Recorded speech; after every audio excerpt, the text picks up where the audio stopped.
An article in this book, which PM Press has kindly published, which is an account of 12 days of an occupation of a church in London, which was a lot of fun.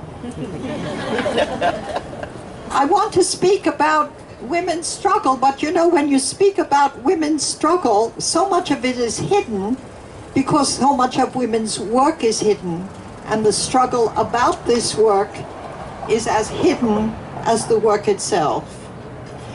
I want to mention one thing, however, that is central. Women are the carers. Women all over the world are largely, overwhelmingly those who take care of other people. And in fact, women reproduce the human race. Now, I don't know how you can get marginal if you reproduce the human race, but it has happened with women. We have to have special meetings like this one to take women's struggle into consideration, because the reproduction of the human race is not considered as important as the market. That is what capitalism is. It reverses what is crucial to humans, and they make central what is crucial to profit making. And the first thing we have to do, if we want to build the struggle against capitalism among women, is to take into account that the work that women are doing, which is crucial to human beings, is far more central than the market that they bleed us dry with. I want to mention only one small part of that work, which is particularly anti-capitalist for this occasion. And that is the justice work that women do. Recently, there was a great strike of prisoners in this area in California, a hunger strike against the shoe, against solitary confinement, against all of the indignities and tortures that prisoners, overwhelmingly men of color, people of color generally, but this was a strike of men of color. There was a great struggle outside of the prison about who was going to represent those prisoners. There were the lawyers and the careerists, women as well as men, and then there were the families who were dedicated every day, not only the day of the strike, but the day of the non-strike, to the prisoners. And they had trouble putting forward their view of what was happening and giving news directly from the prisoners and taking their direction from the prisoners. You know, there's a great struggle that goes on, a great debate that goes on in the movement about leadership. There's a great misunderstanding about it. I have no time to speak of it today. Anytime you want to invite me, I'll give you my telephone number. But one thing is absolutely clear. It's not only individuals that give leadership.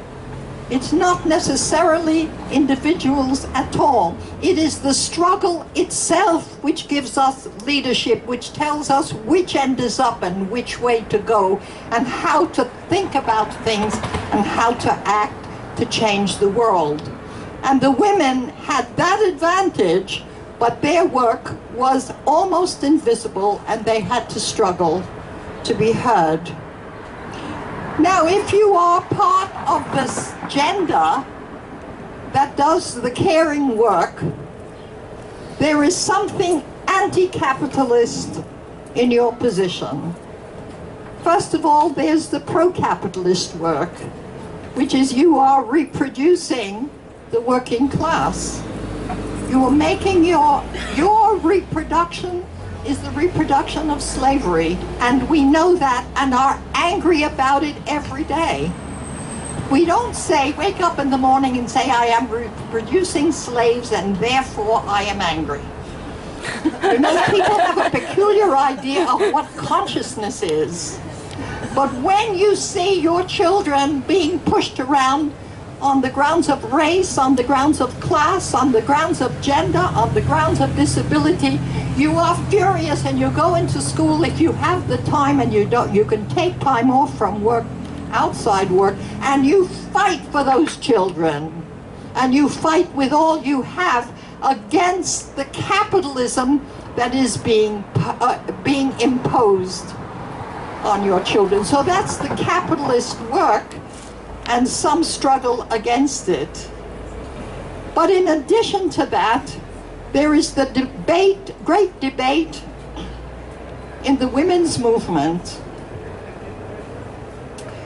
We formed a women's movement to change the world, not to go to work. Can I be plainer?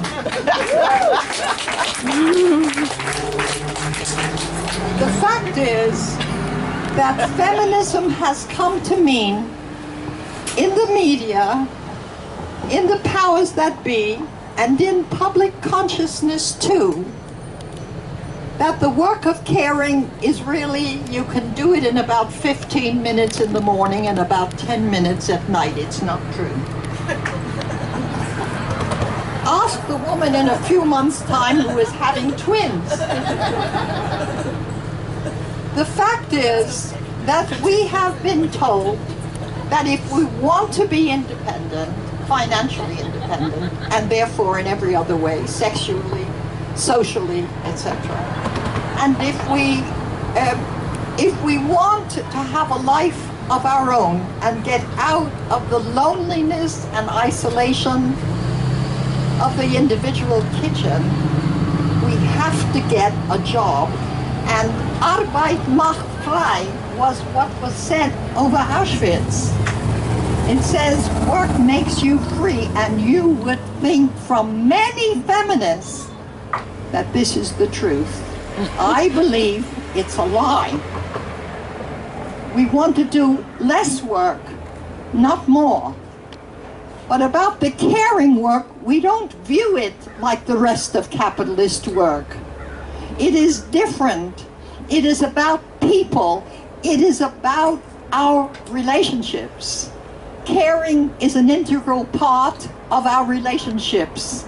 You know, and if it's not integral to our relationship, then something is terribly wrong with our relationships.